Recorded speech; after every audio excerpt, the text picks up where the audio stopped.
Ya, ini melanjutkan tema yang kemarin. Nggih. Ada pertanyaan masa suci, Bu. Itu apakah 1 bulan penuh atau ada batas minimal setelah haid itu masuk suci, kemudian haid lagi, bagaimana itu hitungannya? Masa suci bagi seorang perempuan haid itu minimal 15 hari. Juga 15 hari 15 minimal. hari minimal. Kalau haid minimal 1 hari, kemudian kalau masa suci minimal 15 hari. Kalau umumnya itu perempuan misalkan dalam 1 bulan haid 7 hari, maka biasanya sucinya 23 hari. Itu umum, rata-rata orang dalam sisa bulan itu biasanya suci. Tapi kemudian maksimal berapa? Tidak terbatas. Jadi wanita itu terkadang haid sekarang 7 hari, kemudian sampai berbulan-bulan tidak keluar darah, itu juga masa suci. Bisa dikatakan itu semuanya adalah suci. Itu berarti tidak menjadi permasalahan ya, nggak harus ternyata harus. Enggak, kalau haid itu ada batas maksimal, tapi kalau suci tidak ada batas maksimal. Jadi misalkan begini, seorang perempuan haid 5 hari, kemudian dia suci masih 10 hari, 12 hari, atau pokoknya belum ada 15 hari, kemudian kok keluar darah lagi. Berarti darah yang kedua keluar ini keluar di masa suci. Artinya darah ini adalah darah rusak. Kalau darah rusak berarti orang ini ya tetap masih masa-masa suci, walaupun keluar darah dia tetap harus sholat, puasa dan lain sebagainya. Dan nanti ada cara-cara khusus bagi perempuan yang mengalami seperti itu. Ada pembahasan tersendiri masalah. Iya, nanti ada. Nggih. Itu sangat perlu dibahas lebih dalam karena ya niku belum sampai suci 15 hari kok sudah haid lagi, kadang suaminya marah-marah. Baru tas haid kok saiki urung suwi kok haid neh. Iya, darah yang keluar terakhir itu Bu, nanti mungkin sebagian haid tapi mungkin juga sebagian darah rusak. Artinya ya kalau darah keluar lagi yang kedua nanti sucinya harus disempurnakan dulu sampai genap 15 hari. Jadi kalau belum genap 15 hari walaupun keluar darah dia tetap harus sholat, harus puasa. Caranya sholat nanti ya seperti caranya sholat yang orang yang punya masalah seperti beser, istihadah, itu seperti itu. Jadi setiap mau sholat dia harus bersuci untuk di 2 jalan itu, kemudian dibersihkan, kemudian setelah itu dibersihkan, kemudian dikasih seperti softtek, itu bagi perempuan, kemudian pakai celana dalam. Setelah itu baru berwudu. Dan wudunya orang yang istihadah seperti itu, dia sekali wudu hanya untuk 1 sholat fardu, tapi bisa untuk seberapa banyak dia mau sholat sunat boleh. Jadi nanti hanya cukup untuk 1 sholat fardu. Baca Quran sampai 30 juz boleh. Sholat fardunya hanya 1 kali. Iya. Jadi ketika darah keluar yang kedua dan itu masih masa suci, orang ini tetap harus sholat. Kalau Ramadan juga harus puasa sampai genap suci 15 hari. Apakah juga akan sholat harus mandi keramas dulu napa? Tergantung keadaan. Ngoten nggih. Tergantung kalau masalah misalkan apakah setiap waktu sholat perempuan yang istihadah ini harus selalu keramas. Kalau dia termasuk golongan mutahayyirah, orang yang bingung.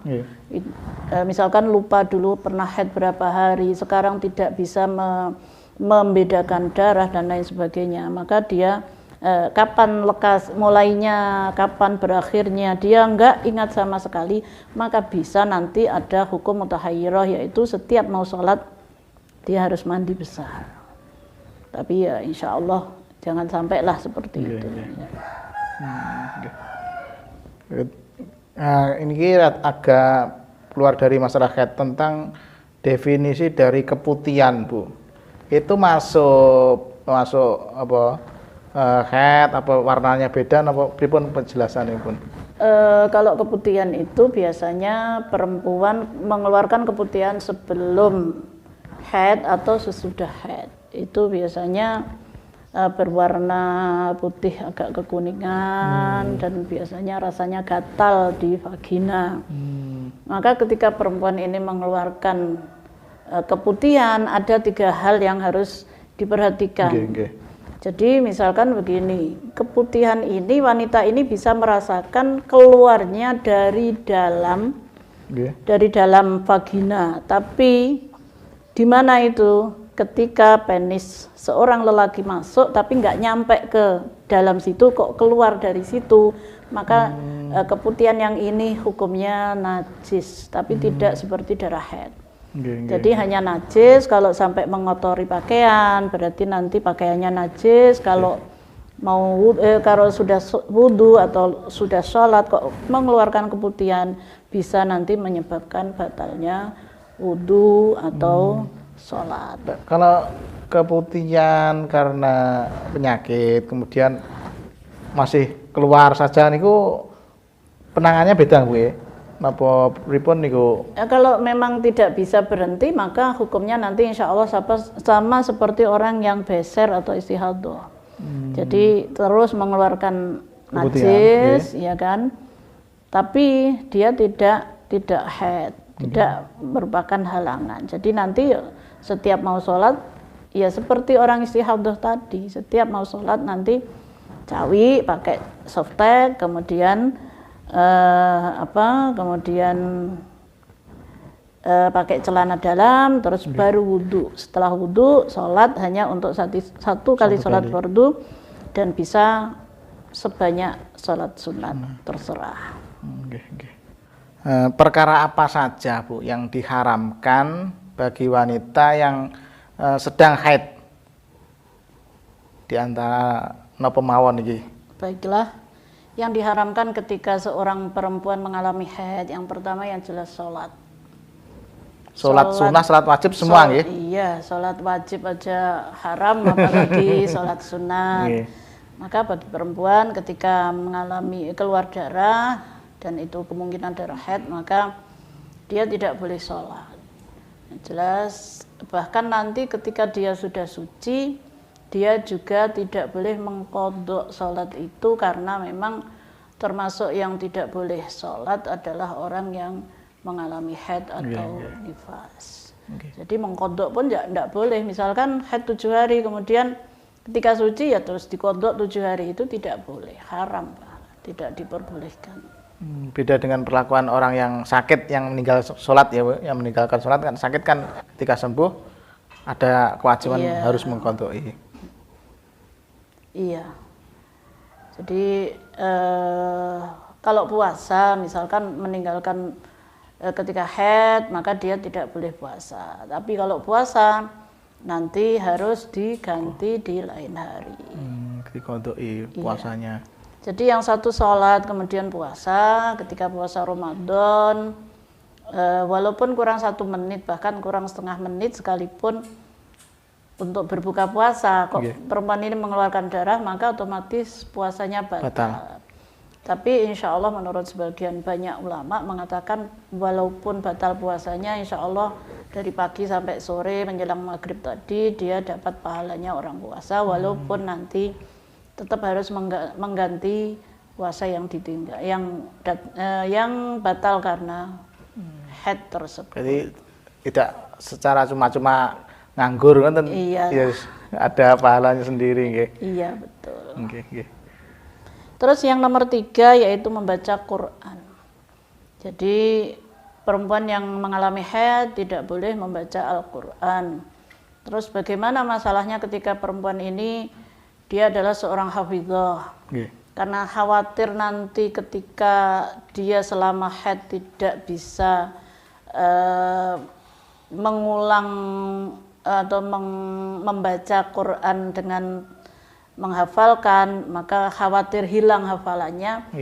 Maka menurut sebagian ulama itu boleh membaca Al-Quran dengan niat menjaga hafalan atau dengan niat membaca zikir itu, atau bahkan ada yang mengatakan ya boleh baca Quran tapi tidak boleh sampai mengeluarkan suara, hanya umi-umi di mulut saja. Itu baca Quran seperti itu. Kemudian kalau gini Bu, kalau guru ngaji perempuan terus nyemak bacaan murid-muridnya yang setoran, itu kategorinya Kalau Bagaimana hanya ini, Bu? nyemak, insya Allah tidak apa-apa. Tapi masalahnya kalau kemudian membetulkan bacaan, dia niatnya apa kan?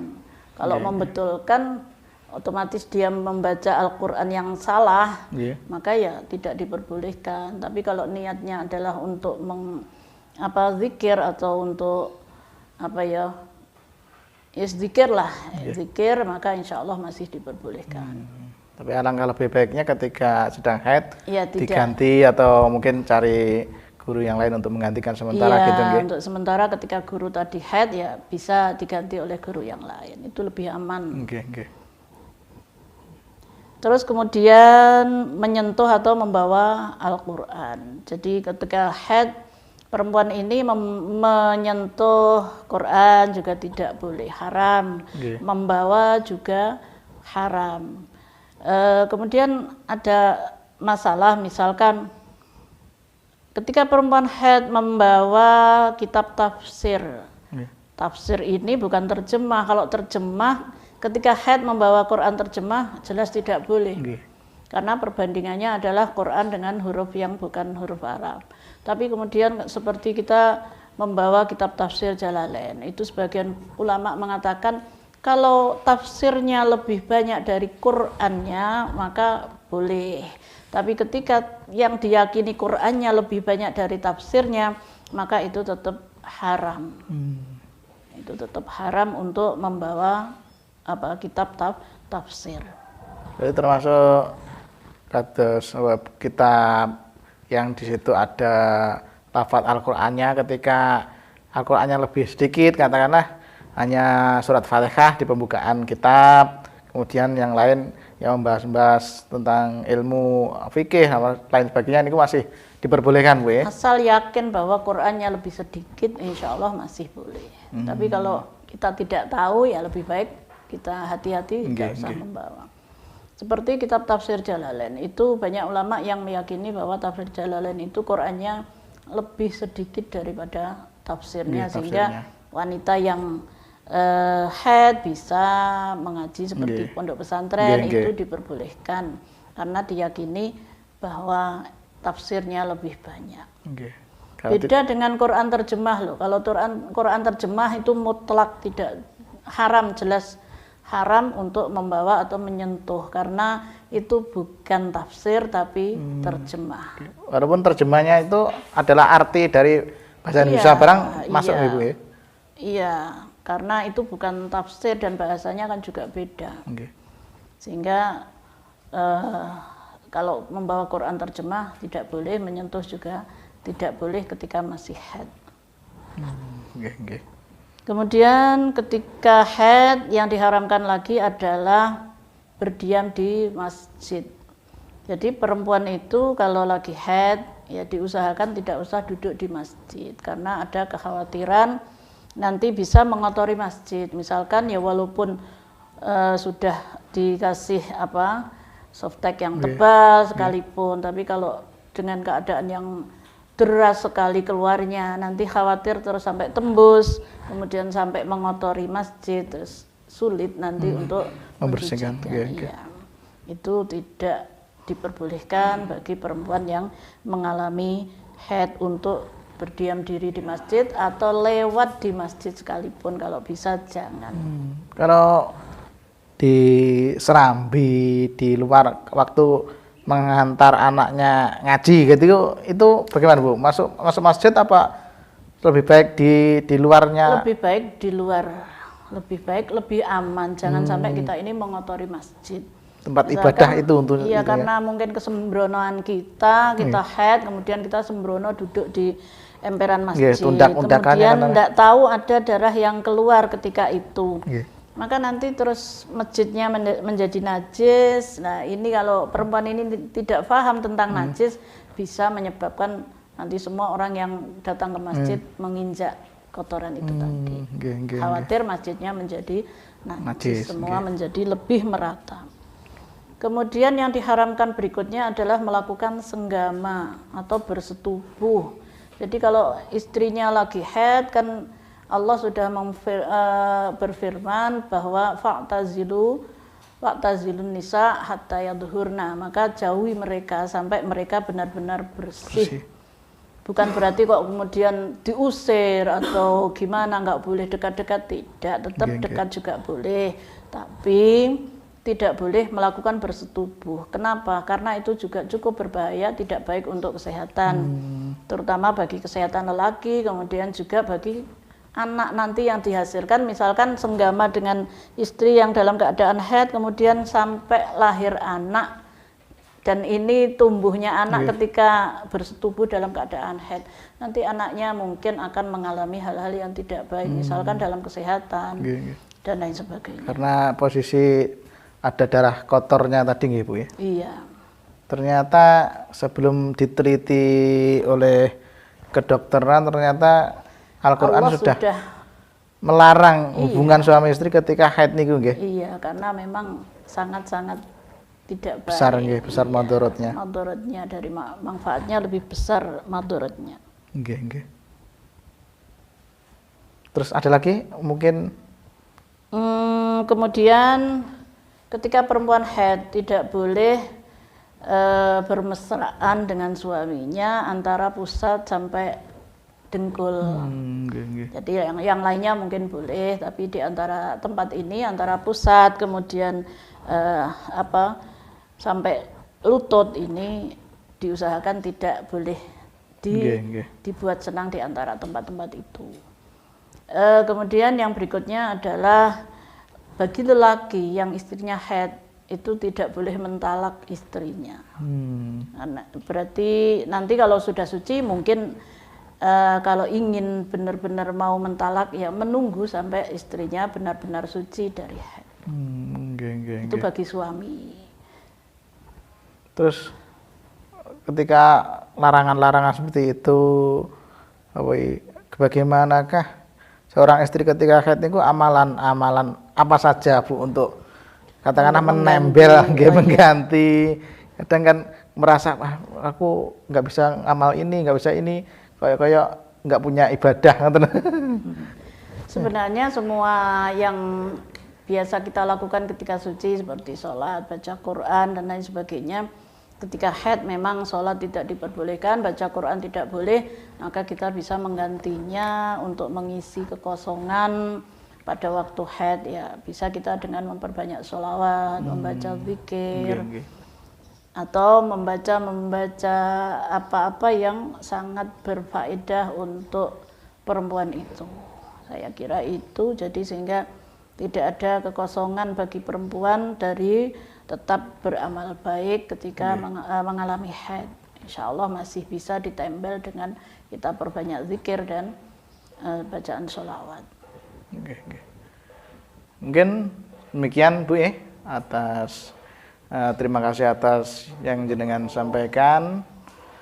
Kita bahas lagi untuk pertemuan yang berikutnya dengan pembahasan yang lebih mendalam, karena memang bab haid niki dan kesucian wanita itu sangat jelimet menurut saya.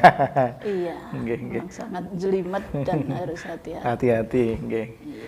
Demikian yang bisa kami sampaikan.